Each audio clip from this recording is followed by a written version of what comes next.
नमस्कार दोस्तों, स्वागत है आपका हमारे चैनल लर्न एंड ग्रो में। आज हम डिस्कस करेंगे थर्मोडायनामिक सिस्टम्स जो होते हैं वो कितने तरह के होते हैं। मेनली हम जो इम्पोर्टेंट सिस्टम्स हैं उनके बारे में डिस्कस करेंगे। जो थर्मोडायनामिक सिस्टम है यानी कि थर्मोडायनामिक यानी कि जो हीट से रिलेटेड जो हमारे सिस्टम्स हैं जिनके बारे में हम बात करते हैं, तो वो कौन कौन से होते हैं जिनकी थर्मोडायनामिक्स में हम बात करते हैं। तो इसके अंदर देखिए, सबसे पहले हमने यहाँ पे open system, close system, isolated system, adiabatic system, homogeneous and heterogeneous system, macro and microscopic system के बारे में लिखा है। इसके बारे में हम डिस्कस करेंगे। तो सबसे पहले बात करते हैं ओपन सिस्टम की। ओपन सिस्टम क्या होता है? ओपन देखिए, जैसा कि इसको नाम दिया गया है ओपन सिस्टम यानी कि एक खुला सिस्टम। खुला सिस्टम यानी कि यहाँ पे हमने दो फिगर बनाई हैं। एक तो ये सिलेंडर और पिस्टन की फिगर है और एक कंटेनर के अंदर हमने वाटर लिया है या कोई भी लिक्विड लिया है। अब देखिए क्या होगा, जो ओपन सिस्टम होता है इसके अंदर मास और एनर्जी का दोनों का ट्रांसफ़र होता है, यानी कि मास भी बाहर जाता है, एनर्जी भी बाहर जाती है। जैसे कि आप इसका एग्जांपल लीजिए, मान लीजिए एक कंटेनर में आपने वाटर लिया और उसको आपने हीट किया, तो आपने उसको हीट दी। हीट देने से क्या होगा, जब आप इसको हीट देंगे, हीट देने से जो अंदर का वाटर है उसका टेम्परेचर बढ़ेगा और टेम्परेचर बढ़ने से ये जो वाटर है थोड़ी देर में स्टीम में कन्वर्ट होना स्टार्ट हो जाएगा। अब देखिए क्या हुआ, जो इसका जो वाटर पार्टिकल्स थे वो स्टीम के रूप में बाहर जाएंगे, यानी कि मास का ट्रांसफ़र हुआ। थोड़ी देर में क्या होगा, ये ख़त्म हो जाएगा। जैसे जैसे ये स्टीम बन के, ये भाप बन के उड़ता रहेगा वाटर, तो इसको बोलते हैं हम कि मास का ट्रांसफ़र हुआ। एनर्जी का ट्रांसफ़र, एनर्जी का ट्रांसफ़र कैसे? देखिए, जैसे आप इसको हीट करेंगे तो जो इसकी वाल्स हैं, ये जो इसकी वाल्स हैं जो ये गर्म है, तो ये अपने हीट इनको ट्रांसफ़र कर देगा और सराउंडिंग में जो एयर है, एटमॉस्फेरिक एयर है, ये इसकी हीट को लेके चल जाती रहेगी। तो यानी कि इसने एनर्जी का भी ट्रांसफ़र किया। तो मास और एनर्जी दोनों का ट्रांसफ़र होना ओपन सिस्टम में होता है।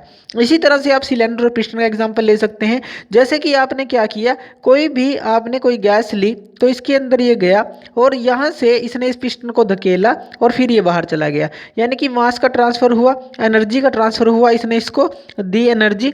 तो इस तरह से जो मैटर है, मैटर इन हुआ और मैटर आउट हुआ। मैटर तो गया ही और उसके साथ जो एनर्जी है वो भी ट्रांसफ़र हुई। तो इस तरह से ओपन सिस्टम होता है, खुला सिस्टम होता है। दूसरा होता है क्लोज्ड सिस्टम। क्लोज सिस्टम के अंदर देखिए, ये कंटेनर था जिसके अंदर वाटर था, हमने क्या किया, इसको ऊपर से कवर कर दिया। तो इसके अंदर क्या किया, हमने कवर कर दिया, क्लोज सिस्टम यानी कि बंद कर दिया। अब आप जब इसको गर्म करेंगे, आप इसको हीट देंगे, जब आप इसको हीट देंगे तो क्या होगा, जो वाटर के वेपर्स हैं ये बनेंगे, यहाँ पे टकराएंगे और उस कुछ देर बाद ये वापस आ जाएंगे, यानी कि जो मास था अंदर का वो कम नहीं होगा, जो हमारे वाटर का मास है वो सेम रहेगा। तो मास का एक्सचेंज ना होना, इसके अंदर क्या हुआ, मास भी एक्सचेंज हुआ और एनर्जी भी एक्सचेंज हुई। जैसे हमने यहाँ पे बाउंड्री वाल्स के थ्रू दिखाई, तो एनर्जी का भी एक्सचेंज हुआ। इसके अंदर जो मास है, मास का एक्सचेंज नहीं होगा। जो हमने देख लिया है कि वाटर के पार्टिकल्स दोबारा लौट के आते रहेंगे क्योंकि ऊपर से बंद है, तो मास इसका सेम रहेगा। जो एनर्जी है, एनर्जी का ट्रांसफ़र तो होगा, जैसे हमने बात की थी, जब ये गर्म होगा तो यहाँ पे ये वाल्स गर्म होंगी, वाल्स गर्म होंगी तो यहाँ से जो एयर है यहाँ से हीट लेके जाएगी, तो एनर्जी का ट्रांसफ़र होगा। तो क्लोज सिस्टम में क्या है, मास का ट्रांसफ़र नहीं होता लेकिन एनर्जी का ट्रांसफ़र होता है, तो इसको हम बोलते हैं क्लोज्ड सिस्टम। तो इसके अंदर क्या होता है, देखिए यहाँ पे आप दिखा सकते हैं। जैसे कि मान लीजिए यहाँ पे कोई गैस थी इस सिलेंडर के अंदर, तो जैसे ही आपने इसको हीट किया तो यहाँ पे जो इसका गैस का मास है, तो मान लीजिए जो मैटर है यानी कि वो सेम रहेगा, जो मैटर है तो वो सेम रहा। लेकिन जैसे ही ये इसका टेम्परेचर आप बढ़ाएंगे, आप इसको हीट देंगे, तो क्या होगा, जो एनर्जी है, एनर्जी इनकी बढ़ेगी। ये अपनी एनर्जी को इसके ऊपर प्रेशर लगाएंगे, जैसे जैसे एक्सपेंडेशन होगा ये अपनी एनर्जी कम करेंगे। तो इन्होंने एक तरह से एनर्जी का ट्रांसफ़र किया है। तो क्लोज सिस्टम के अंदर ये होता है कि जो मास है इनक्लोज्ड जो होता है वो हमारा उतना ही रहता है, लेकिन जो एनर्जी है वो क्या है, वो ट्रांसफ़र हो जाती है। तो अक्रॉस द बाउंड्री आप दिखा सकते हैं इस तरह से। इसी तरह से तीसरा है आइसोलेटेड सिस्टम। आइसोलेटेड सिस्टम क्या है, देखिए, ना तो मास का ट्रांसफ़र हो और ना ही एनर्जी का ट्रांसफ़र हो, उसको हम आइसोलेटेड सिस्टम बोलते हैं। जो आइसोलेटेड सिस्टम है उसको हम इंसुलेशन प्रोवाइड करते हैं। देखिए ये जो प्रोवाइड की गई है ये इंसुलेशन है, चारों तरफ से इंसुलेटेड कर दिया गया है। जो इसके अंदर कोई भी आपका लिक्विड है या गैस है, कुछ भी इसको इंसुलेटेड कर दिया गया है। अब देखिए यहाँ से क्या होगा, ये इंसुलेशन हमने प्रोवाइडेड किया है ताकि एनवायरनमेंट से जो एटमॉस्फेरिक हमारा टेम्परेचर है या प्रेशर है उससे आइसोलेट कर दिया, इसको अलग कर दिया, ताकि जो अंदर है, इसका आप एग्जांपल ले सकते हैं थर्मस। थर्मस एक थियोरेटिकली एग्जांपल अगर आप लें कि एनर्जी ट्रांसफ़र नहीं होती, लेकिन प्रैक्टिकली होती है। कुछ देर बाद उसमें चीज़ें ठंडी हो जाती हैं, अगर आप गर्म चीज़ पाते हैं डालते हैं उसके अंदर, तो अगर हम थियोरेटिकली लें कि ना तो उसके अंदर से मास तो ट्रांसफ़र होगा ही नहीं, उतना ही रहेगा, एनर्जी भी ट्रांसफ़र ना हो उसकी वाल्स के थ्रू आप इस तरह की इंसुलेशन प्रोवाइड कर दें, तो उसको हम आइसोलेटेड सिस्टम बोलते हैं। तो ये था आइसोलेटेड सिस्टम। इसी तरह से बात करते हैं एडियाबैटिक सिस्टम की। एडियाबैटिक सिस्टम क्या है? मान लीजिए आपके पास एक सिलेंडर और पिस्टन का अरेंजमेंट है, यहाँ पे कोई गैस है। अगर क्या हो कि जो हमारा इंसुलेशन आपने प्रोवाइड कर रखी है चारों तरफ से, इसमें आपने इंसुलेशन प्रोवाइड कर दी ताकि जो है हीट का ट्रांसफ़र ना हो, यानी कि हीट ना तो बाहर जाए इस सिस्टम से और ना ही हीट आप उसको दो। तो हीट को ना तो आप दें और ना ही आप लें, ना कि जो जो आपकी हीट है वो अंदर ना जाए और बाहर ना जाए। No heat transfer takes place between the system and the boundary. तो इसको हम बोलते हैं एडियाबैटिक सिस्टम, बट बाउंड्री जो है सिस्टम की मूव करे। तो जो इसकी इंटरनल एनर्जी होती है, जो हमारे मॉलिक्यूल्स हैं, इनकी इंटरनल एनर्जी कंज्यूम करके ये इस पिस्टन को मूव जरूर कर सकती है, इसकी बाउंड्री को मूव जरूर कर सकती है, लेकिन एडियाबैटिक के अंदर क्या होगा, हीट का ट्रांसफ़र नहीं होगा, ना सिस्टम बाहर करेगा और ना ही इसको मिलेगा, लेकिन बाउंड्री मूव हो सकती है, होगी।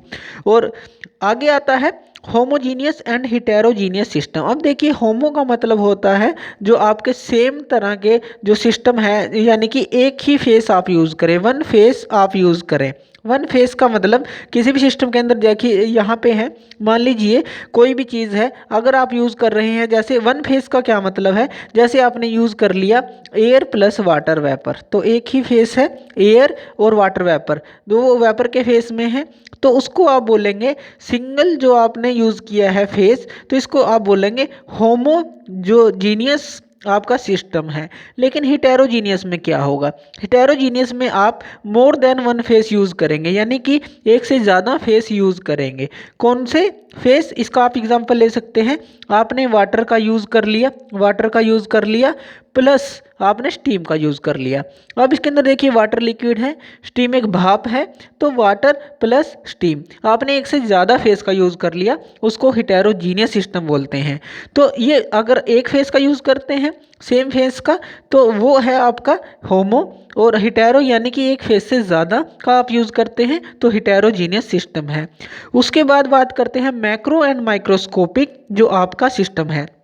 मैक्रोस्कोपिक सिस्टम में क्या होगा, मैक्रोस्कोपिक सिस्टम में आपका क्या होगा, मैक्रो यानी कि बड़ा, लार्ज आप इसको बोल सकते हैं। अगर आप किसी चीज़ को डिस्क्राइब करते हैं ज़्यादा उसके अंदर, यानी कि बड़ी चीज़ों के अंदर एक्सप्लेन करना चाहते हैं, कुछ प्रॉपर्टी के साथ सारे सिस्टम को बताना चाहते हैं।